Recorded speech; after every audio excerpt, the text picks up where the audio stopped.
library, and I am here today to film the mid-year book freakout tag. Do I freak out about books? I don't feel like I freak out. I feel like I have a fairly calm exterior about books, even when I'm freaking out on the inside. So I'm not sure how this is going to come across. But I have read some really good books, but also it's not the middle of the year anymore, like it's August. So it's like the 2/3 through book freakout tag. Regardless, get your TBR list out because I have read some really good books and I want to share them with you. We'll see if we freak out. Here we go. Got the questions here. If you're wondering why, people always say that. Like, if you're wondering why I'm looking off screen, I know why you are, but like, and you know why I am. I feel like I need to. I watched 8th Grade. Have you guys seen that movie? It was amazing. Things I want to freak out about, the 8th Grade movie. But ever since seeing it, I have been way more self-conscious about like YouTube because it makes so many good points about that and like just trying to be genuine, and it's hard. It's really hard. And it just kind of made me more self-conscious than anything, but I think that was probably part of the point. Okay, question number 1. Best book you read so far in 2018. There's literally no way for me to pick a single book, although looking at the list that I've made, I think it might be The Heart's Invisible Furies. But I will pick top 3. So, The Heart's Invisible Furies is number 1. Beartown is number 2. And I'll Be Gone in the Dark is number 3. The Heart's Invisible Furies is about a gay man named Cyril. He grows up in Ireland and it is incredibly tough for him. Before reading this book, I had no idea how difficult life was for men who were gay in Ireland. But the book doesn't just tackle that.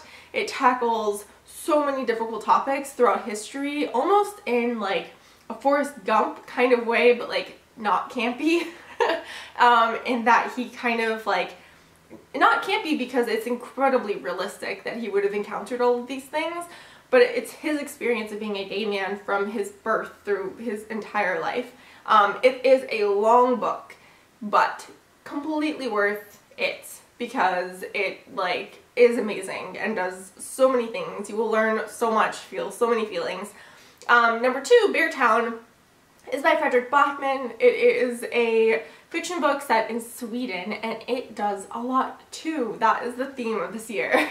Books accomplishing big things. And it is also a large book, but it's so good. It's totally worth all 10,000 of the pages that I would read so that I could get this story. It is about a small town in Sweden that has a hockey team and it's their whole world, this small town, kind of like Friday Night Lights with football. One of the most important players on the hockey team rapes the daughter of the manager of the hockey team, and the whole town just kind of unravels around this thing happening. You're really able to see kind of the intergenerational issues and how I can't even so much, like how sports influences that, how the way that we talk to each other, the way that the coaches talk to the boys, the way that the boys talk to each other, the way that the women talk to the girls, like so much.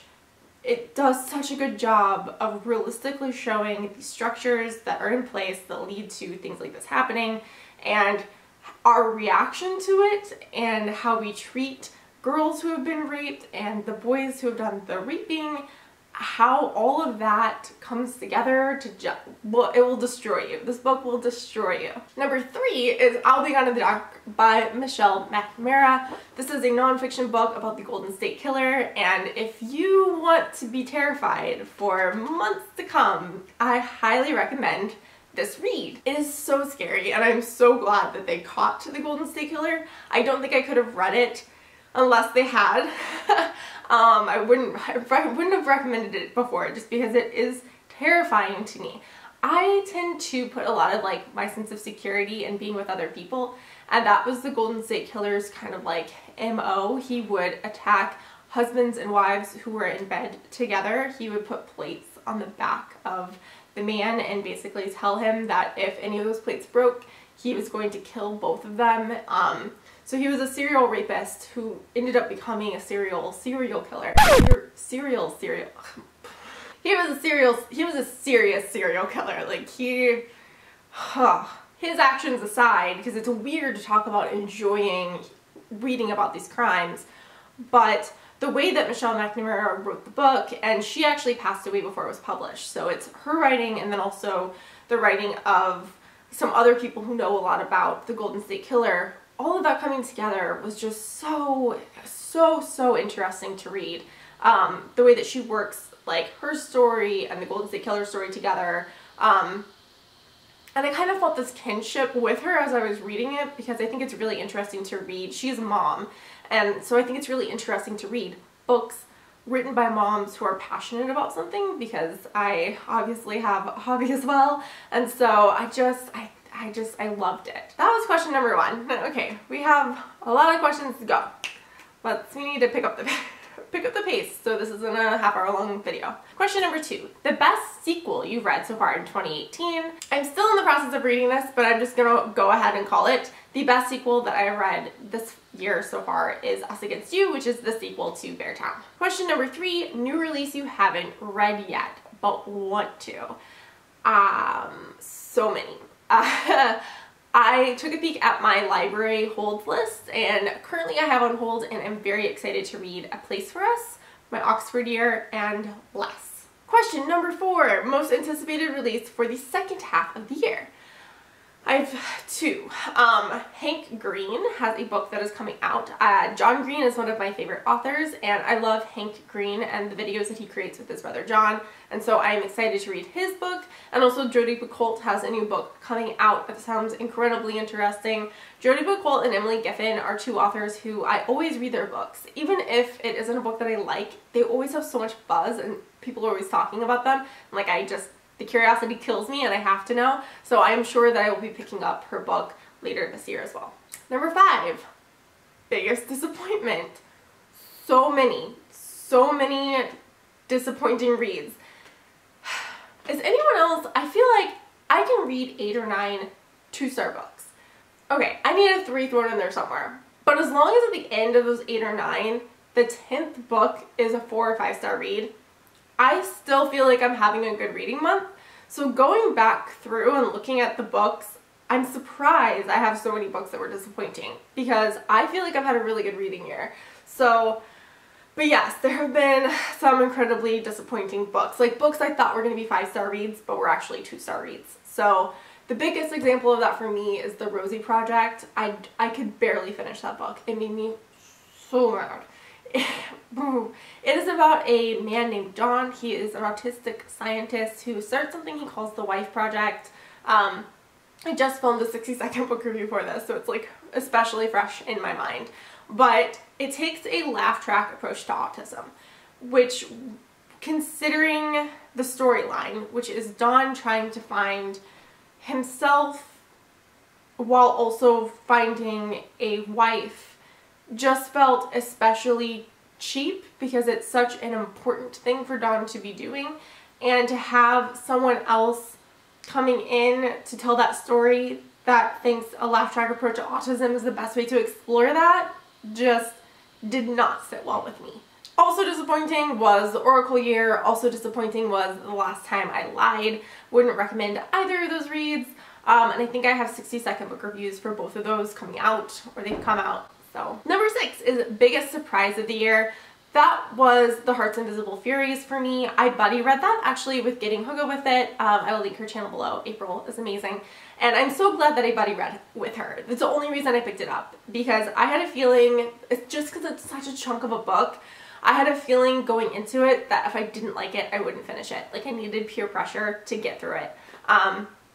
But it was awesome. I mean, the buddy reading of it was amazing as well. It was so great to have April there to like bounce ideas off of and the experience, but I was just surprised by The Heart's Invisible Furies generally, and a new favorite author, just John Boyne.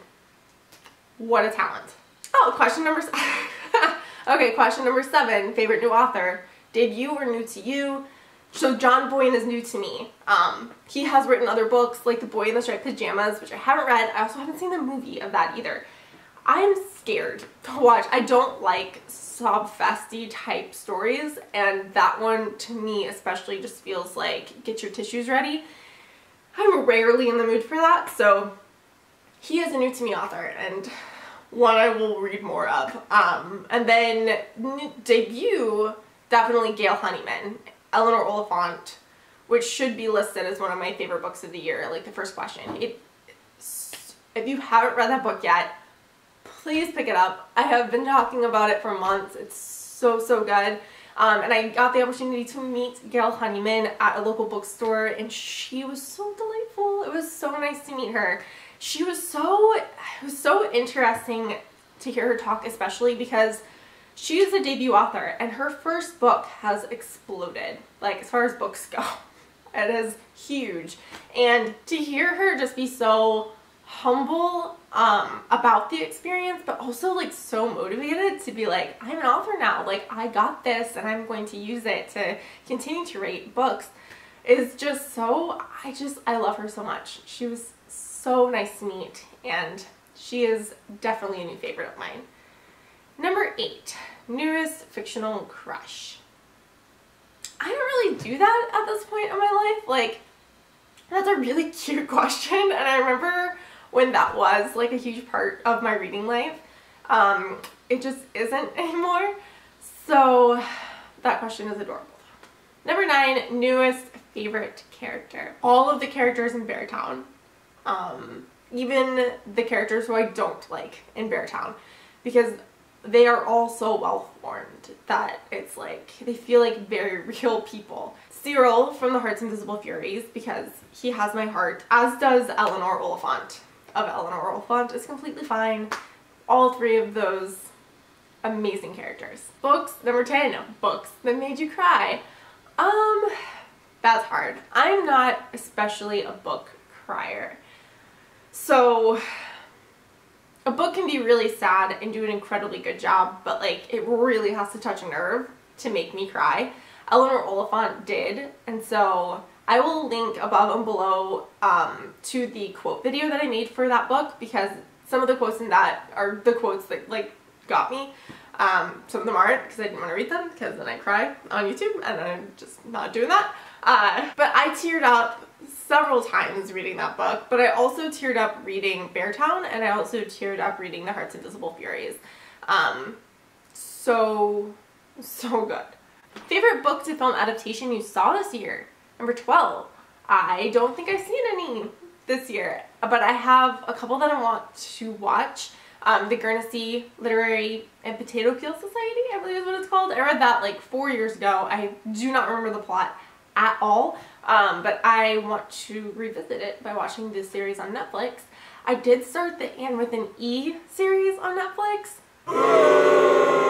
So bad. I hate it. Does anyone else hate it? Comment down below if you did not like it. I watched the first like 4 episodes, and I don't really plan on continuing. I might just to see, but I don't like it.